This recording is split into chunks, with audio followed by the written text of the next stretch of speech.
From Melrose Arts, this is Art in Action, a series of live art demonstrations by prominent local artists.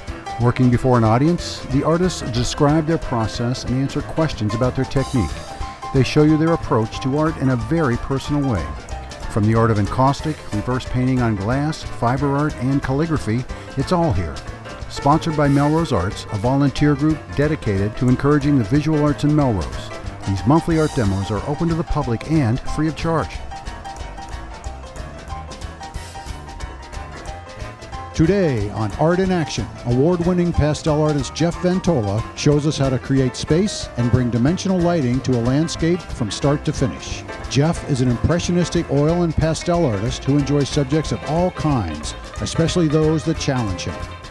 He loves sunsets and the beach and tries to work with those subjects as often as possible. I love doing snow scenes, so I'm going to do a snow scene today so I can just take you back to the winter for one more time. Snow scenes are great because you can do so much with them. You can really dump a lot of color into them, and the type of pastels that I use, these little rectangle shapes, and they're my favorite. And they're great to do edges and some nice broad strokes and give you a lot of great texture. So as you can see in some of my snow scenes, great for doing the trees and stuff like that. The edges are great. So you'll see some of that as I go on. So normally I tone my canvas with like a bright red or a bright orange. I gave you a nice spring color for my underpainting instead of the bright flaming summer red. So this will look really nice as I start. A lot of my snow scenes come from the same place. This is the Clyde Goldthwait Trail up in Danville, New Hampshire. And I go through hikes up here quite often. It's a beautiful place. Very secluded, quiet.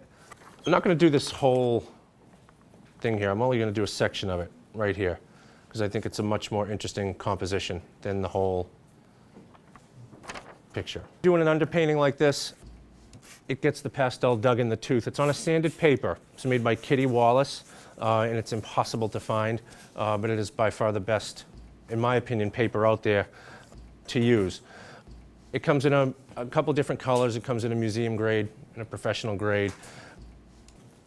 And the professional grade it takes wet medium, but not as good as the museum grade. So this is the professional grade, and it holds it just fine.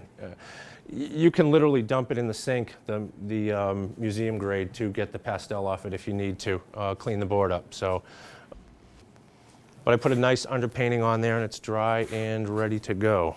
I used to do a lot of photography, and I think the photography really helps you compose a shot. It's very important. A lot of times I will look at a shot, take a shot, and not end up painting the whole shot. I'm actually going to do something like this.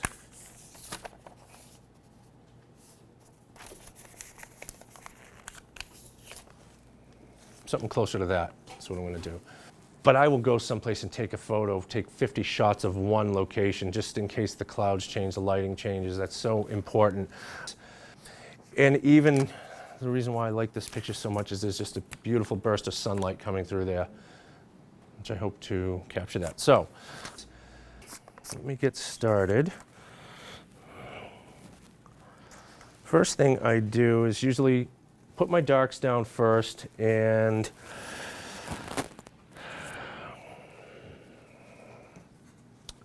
basically kind of outline where I'm going to go with my focal point. This is going to really bring me in, and I want to really make that light stand out. So I'm going to pick a darker pastel and just kind of come in with where I want my stream to go. I don't back up and look at my work enough. It's so important. I try, but I don't always do it. A lot of times I'm working in very cramped spaces, and I just don't get to. But it does make a huge difference, really lets you see things in a different light. But I'm liking where my creek is going to be. I will also block in some of the trees in the back. And I'm going to leave the space here because this is pretty much where my snow is going to go.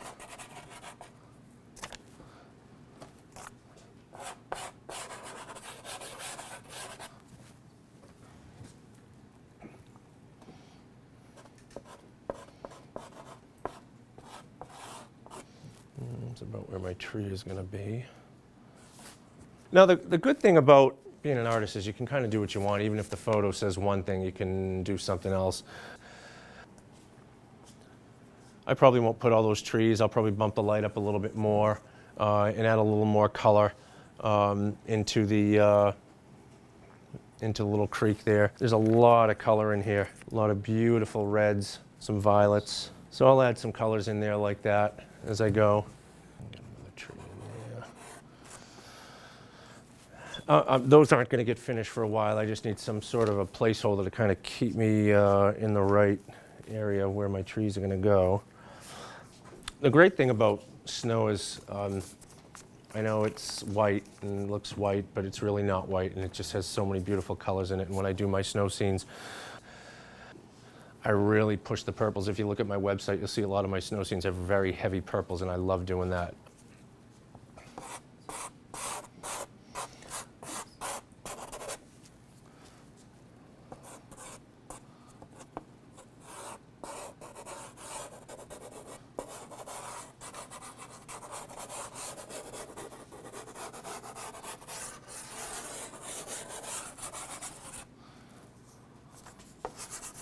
The good thing about this sanded paper, it takes 25, 26 layers of pastel before you fill up the teeth. And then once you do that, it's like butter. You can just move it around and get a real painterly type effect with it.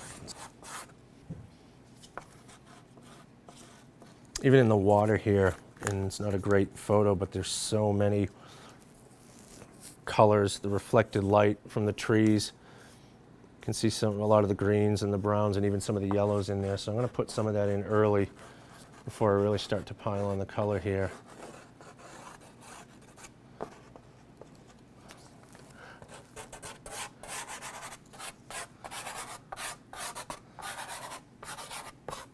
I'll start getting more of this blue in my snow here.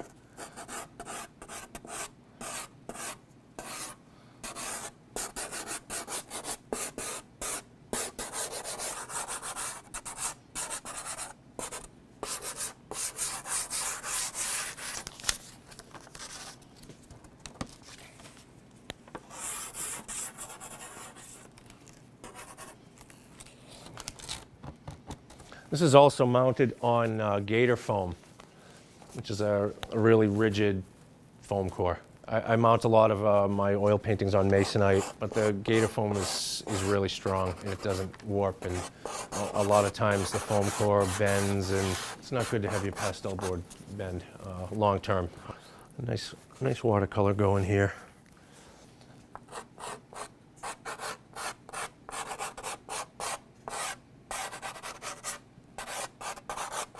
Not going to worry about the shape right now. With that stream, I'll go back and refine that a bit. Make sure I get my base of colors in there and start working on the trees a little bit.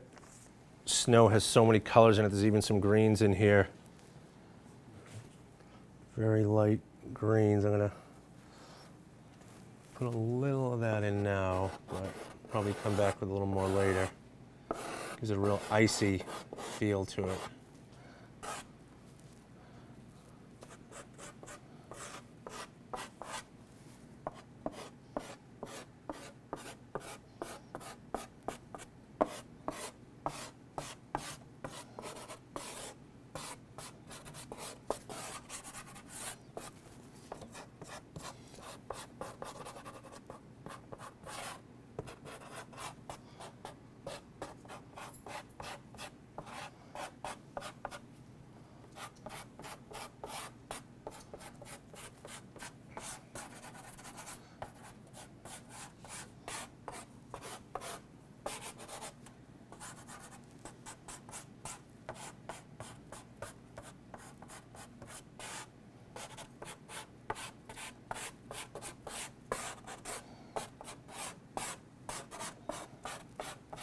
Not sure if you can see, there's a lot of dust falling on the pastel.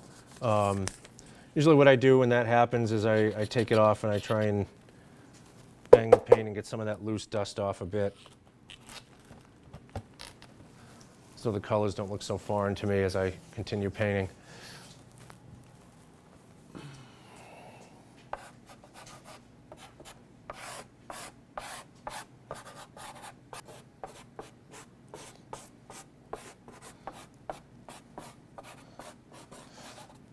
This will be finished a little more, these trees. It's only about my 4th or 5th layer. It's going to have another 25 layers on it. And then I'm going to come in with a lot of these trees too, so it'll be an afterthought by the time it's done. Now I'll start making sure these the shapes are a little more accurate at this stage.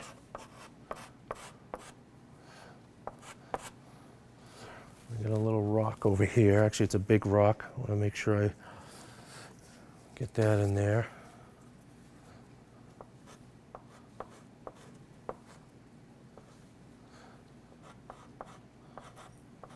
And this one over here.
This is again one of the things I love about these pastels is the edges.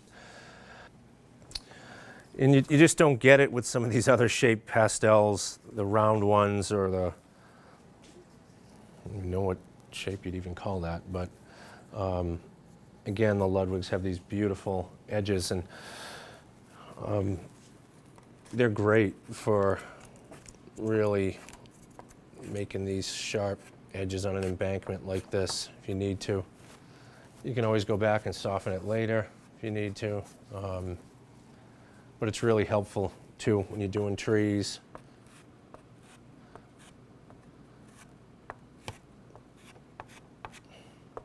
Great way to start that tree. You got a nice crisp edge.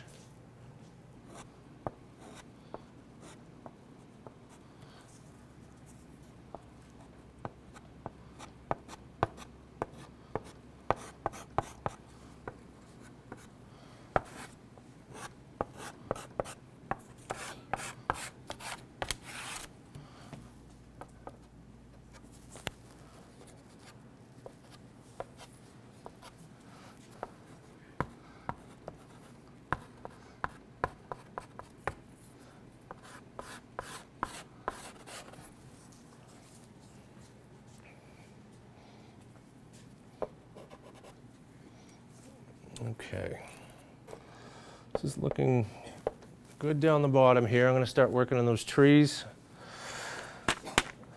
up top.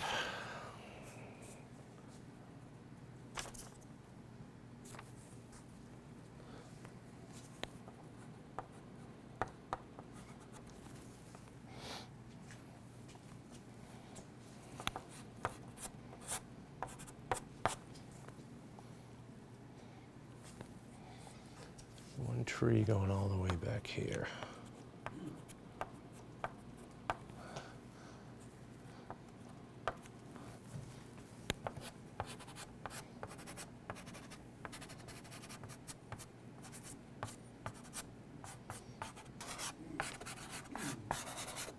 So this is starting to fill up nicely.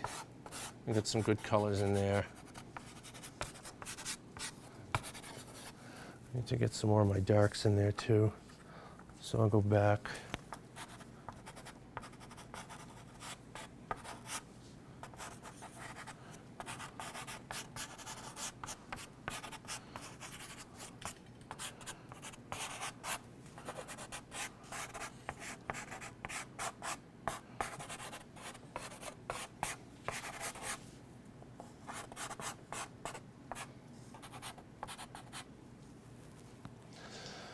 And it's a lot lighter over here because my sun is coming through here. So I won't get too heavy with my darks back here.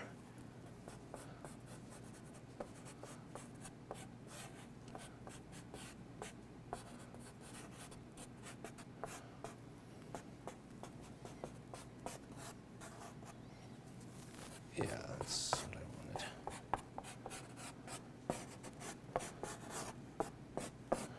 Much better. Okay. So I'm going to start getting some of these trees in. And the trees are, I love doing this with the trees because there's so many different colors and there's so many different shapes and so many different angles and so many different heights, and I'll get them in and just go back and play with the colors and the values on them a bit later. But I'll fill a whole piece of a tree in and leave a little piece and make it look like there's some foliage in front of it. And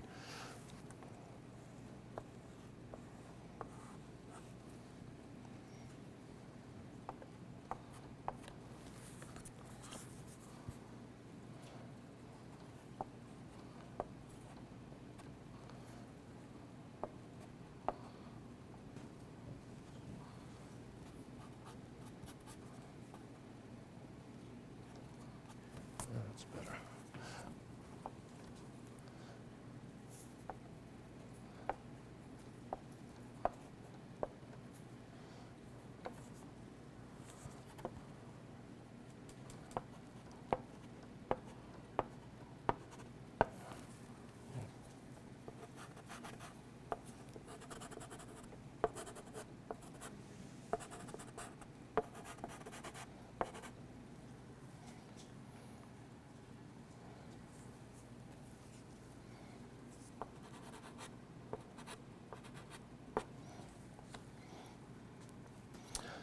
These are the trees that I'm really going to highlight here. This stream is going to pull you right up to these trees, these beautiful sunlit trees here.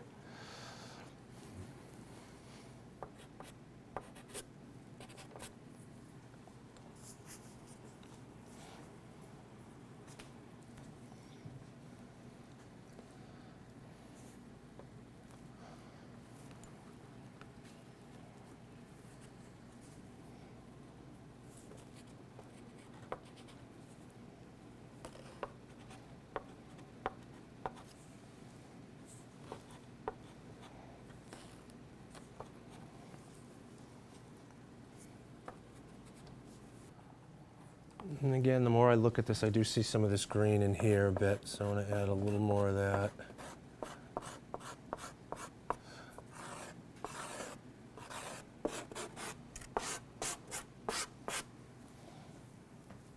Gives it a real icy feel.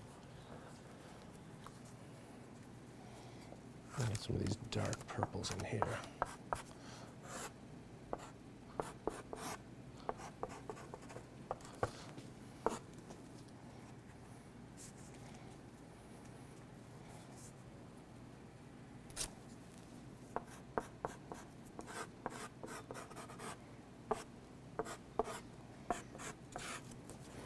Let's work on this rock a little bit.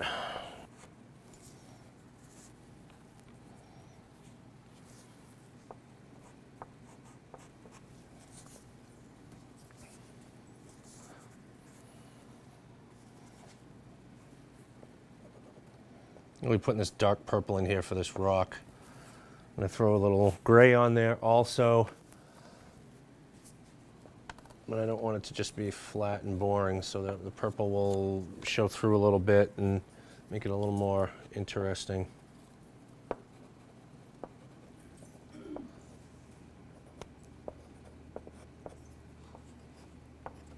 I'm going to start coming in with my lighter snow now.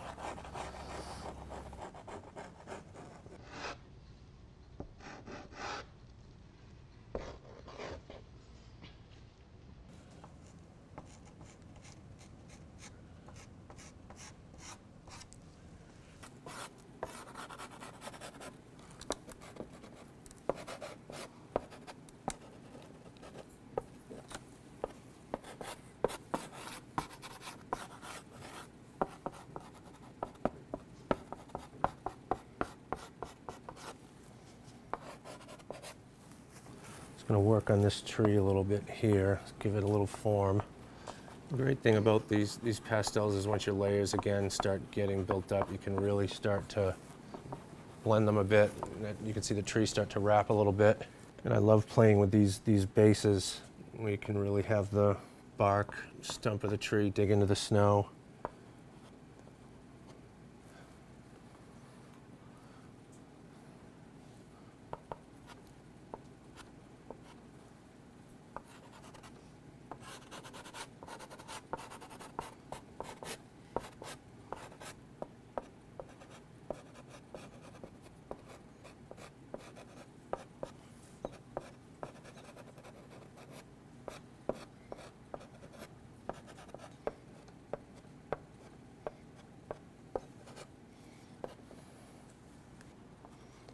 Put some of this reflection in here now. I'm going to obviously speed this up a bit so I can show you a little more of the painting.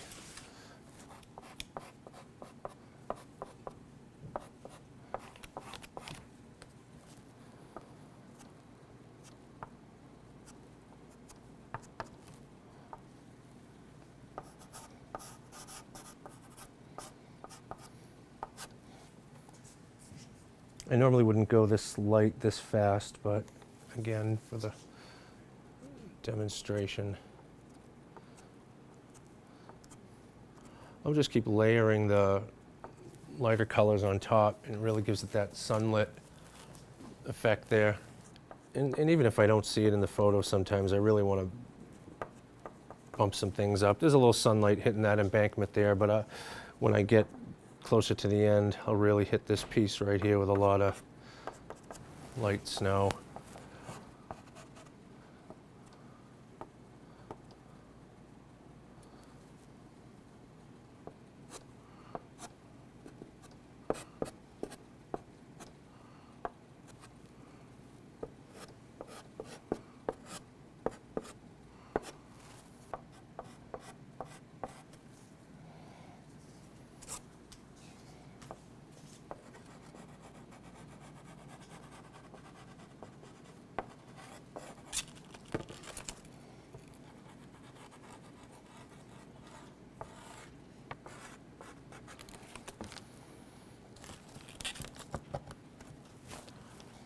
And I'll start working on these edges of the creek here too. Start giving them a little more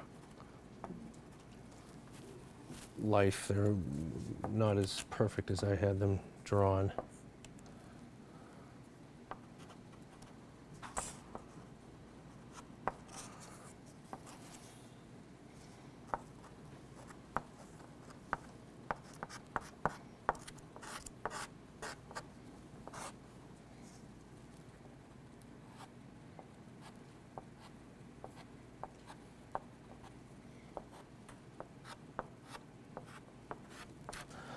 Now it's time to get a bunch of these trees in here. I can go back and fill in some of the pine and the trees a little bit later.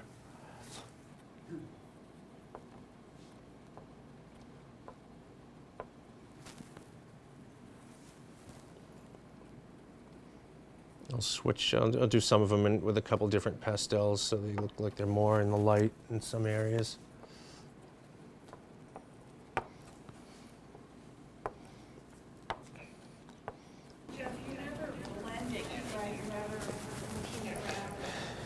Heel? No, I know some artists do, I don't. I like to let the pastel, because you can see the difference in here when there's not a lot of pastel on the canvas, and in here it gets very creamy, and it does. You really do all the blending with, with the pastel, and you hardly even have to touch it.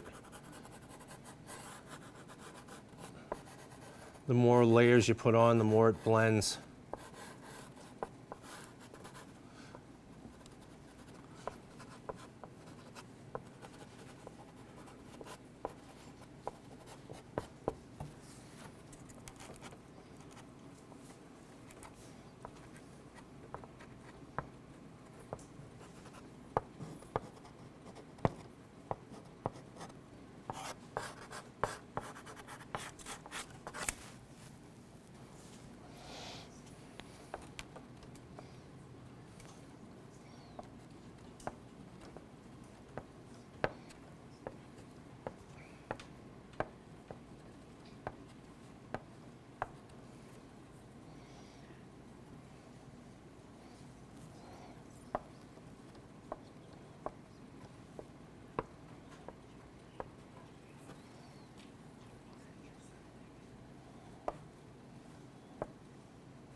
And I don't have time to make all the real fine details, but obviously the snow going up the bark too. I like to make a little of that come up the tree. How much longer would you work on it? Probably 2 or 3 more hours. There's a lot of little things that I will do that, I'll put a little light on, maybe this tree right here. I'll run around and do little things like that that will take me a while. I'm still not crazy about some of these shapes in my embankment here, so I'll work on some of those. In the water, I think needs a little more life to it, so I'll refine a lot of little things. I'll probably spend as much time tweaking it. I'll probably spend 3 hours making little tweaks and another 3 hours finishing the painting. So how do you finish it? You don't spray it or anything? No, I don't. Because it's the sanded paper, the pastel really sticks in the teeth. So it really, you've got to whack it really good to get the pastel off. If I was to leave it like this, where the teeth is not completely filled, it's more likely to come off. But once you really put the 20, 25 layers on there and it packs it in, it's going to take a real good blow for it to come off. Jeff Ventola has shown us how to compose a painting using different reference material and giving the subject the best possible starting composition. Jeff begins with an underpainting, mapping where shapes, colors, and value will be placed. He then blocks in and outlines different sections of the painting using soft pastels. Jeff builds his base layer of color all over the canvas, starting with dark to light. As he continues, the painting slowly comes together by building up layer and layer to create a soft, creamy, painterly layer of pastel when completed. Be sure to check Jeff's website, jeffventola.com, for further examples of his fine work and to learn of upcoming shows and classes. Visit melrosearts.com for information about Melrose Arts, upcoming events, and future Art in Action demonstrations. Melrose Arts, dedicated to encouraging the visual arts in Melrose.